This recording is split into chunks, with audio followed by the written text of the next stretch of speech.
Dnes je poslední letový den a po studené frontě je instabilita skvělá, možná až moc. Celý den totiž hrozí převývoje, odpoledne i bouřky. We are currently after a cold front, brings really nice instability in the air, but it lowers the cloud base and it actually brings the instability to a little bit too high. Forecast for today is for possible thunderstorms. Startujeme proto co nejdřív, už ve 12:15 a poletíme krátký 60-kilometrový task převážně v rovinách.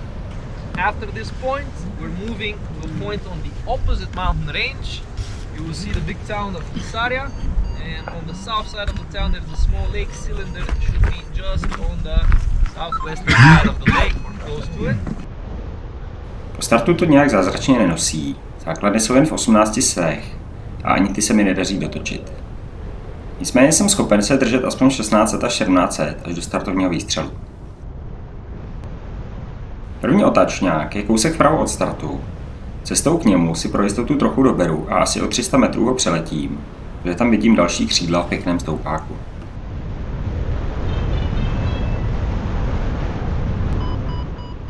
Ke startu se proto vracím v pohodě a můžu pokračovat dál po hřebeni. Další otočňák je hluboko v rovinách, ale aspoň kousek se po hřebeni svést můžu. Vypadá to, že roviny začínají skvěle fungovat. Naskakují tam pěkné mraky, zatímco hory se víc a víc zatahují a začíná tam pršet. Hřeben proto pouštím spolu s několika dalšími křídly, se kterými si potom hezky pomáháme. Nicméně dobrou volbou toho, kde a co točit, se jim postupně vzdaluji a dál letím sám.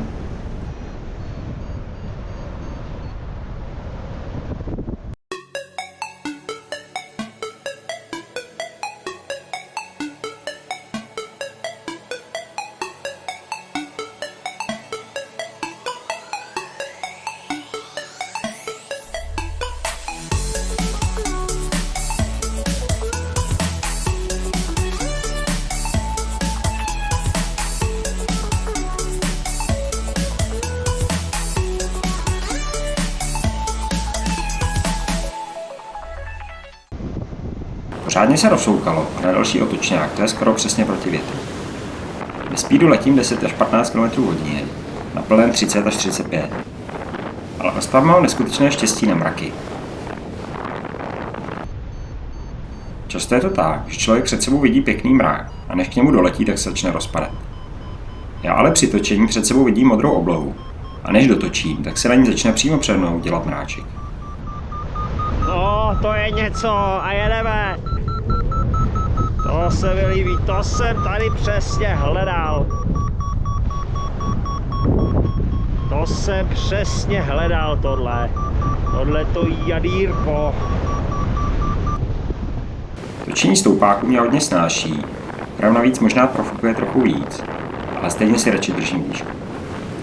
Vytočím 100 metrů, snese mě to o 200, a poletím dopředu o 500 a takhle pořád dokola, až je otočňák na dostřel. Taktičtější by asi bylo tuhle pasáž prostě prosmažit rovně na speedu, ale já radši letím opatrně, navíc naskakující mraky nosí pěkně. Jakmile pinknu, tak valím po větru 60 km/h k dalšímu otočňáku.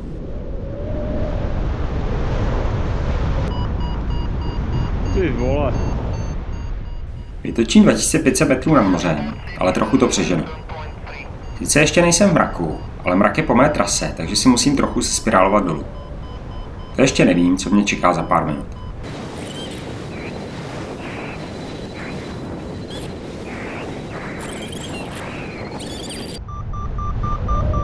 Ty vole.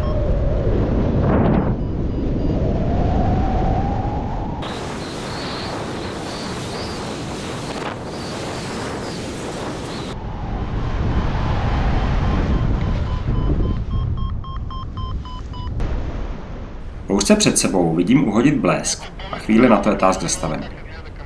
Škoda, když bych to věděl, tak jsem netočil a valil jsem k dalšímu otočňáku. Asi si dalo odhadnout, že se tak zastaví. All pilots, due to severe overdevelopment, moving towards goal, task is stopped. I say again, task is stopped, please move on towards descent.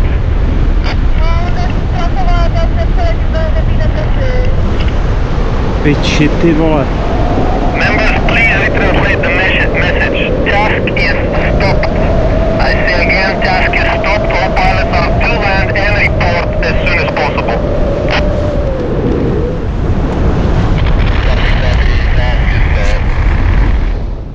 Kilometr si se spiráluji a zbytek doletím na uších a speedu. Mrzí mě, že se skvěle rozletěný task stopnul, ale bezpečnost je samozřejmě na prvním místě.